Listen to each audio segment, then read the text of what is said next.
We all know that in the aftermath of the COVID shutdowns on our educational system, that a lot of students fell behind and they didn't get up to their grade level of education in reading and math.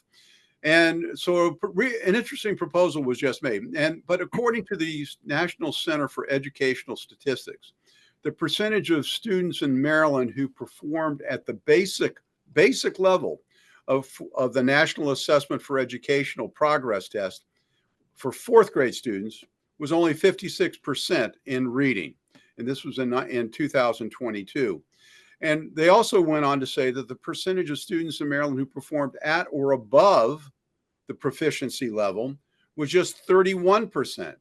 So this week, a proposal came out, a literacy policy, that would have third grade students possibly being held back for a year if they don't achieve certain reading scores and are basically reading at grade level.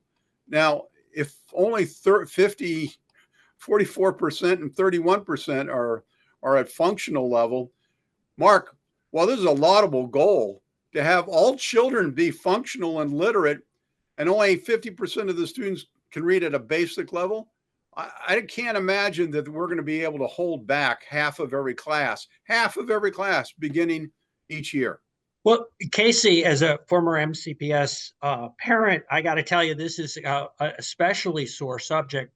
Our kids were in one of the W districts. We were in the Whitman district and struggled with reading. And it was only after we paid for tutors, outside groups, Sylvan Learning, that they came up to speed on learning.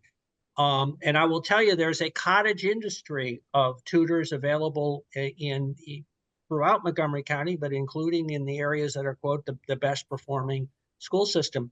What's fascinating to me is the lessons that can be applied by those vendors that people pay out of pocket for ought to be able to be employed by MCPS, but apparently are not, because there's got clearly a market for that. So again, whether you hold back or not, that's the consequences. What we really want is for kids to get educated and brought up to speed on both math but also in reading as well. Well, I mean, we can get into the deficiencies of the MCPS school system, whether their teaching protocols are correct. But this is really kind of a shocking, scenario. Mike, the Annie B. Casey Foundation noted that students who don't read proficiently by the end of third grade are 4 times more likely to leave school without a diploma. This gives them a tremendous disadvantage in the workplace. But, and it increases, the numbers increase if a student comes from a low-income family, if it's Black or Latino. You deal with this as a trustee for Montgomery College. What's the answer to this?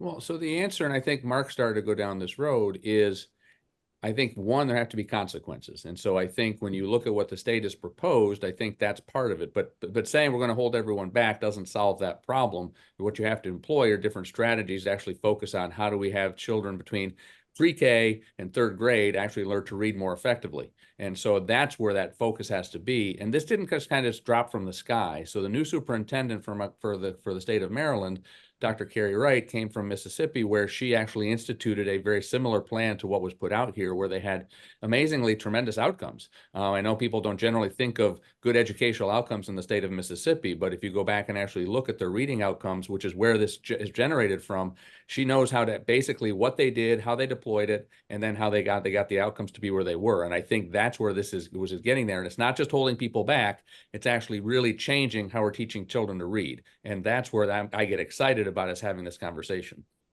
Well, what I was fascinated by was that so many states have already adopted this proposal. Mm-hmm. I think 19 states had done so, and then more were likely to sign on.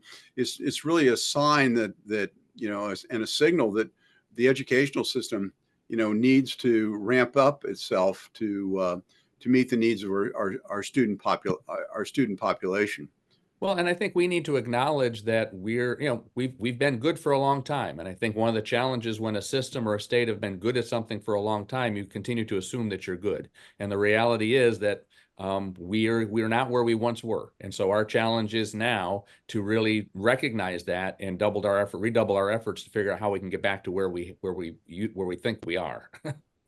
Well, the other point, and Mark brought this up, in his response, is that even in the school districts, which are considered, top notch, and there are students that are struggling. What happens in the school systems, the school districts that are not? I mean, this is a terribly, complicated problem. How do you solve this? I mean, this is a decades old problem.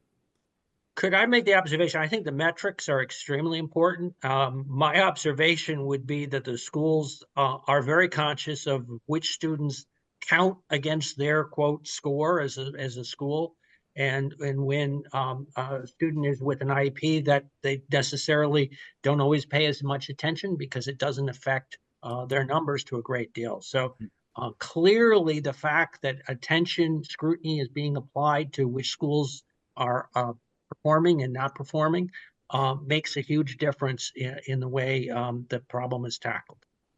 Well, it's kind of an exciting proposition that as long as there are real metrics involved, and this isn't just, well, we'll set up some false